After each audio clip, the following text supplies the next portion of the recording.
Well, it is tulip time at the Wooden Shoe Tulip Festival, and I'm with Barb. And Barb, you know, some people are a little concerned because we've had some wacky weather, but I see lots of color here. Well, it really blew over the weekend, and the rain came down, and it was muddy out here. But as you can see, when the sun comes out, it's absolutely gorgeous. It is. The blossoms. It was early enough in the season, so fortunately we didn't lose too many petals. Ah, excellent. And you know, for homeowners, it's like sometimes we get nervous about it, but man, these are tough little plants. They're really sturdy. They really are.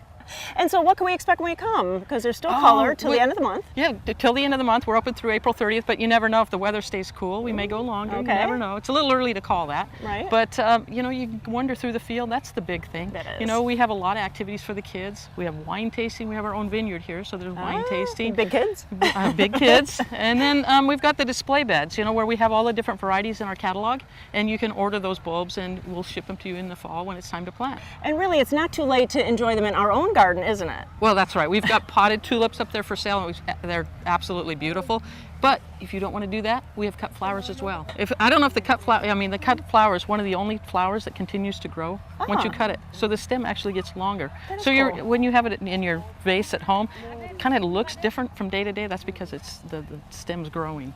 Well, if you haven't made it out to the Tulip Festival, you have to come. Go to gardentime.tv. We'll click you over their website. There's all kinds of information on their website, and you have to come out with your camera and all your friends and family. Thanks so much. Thank you. Thanks for coming out.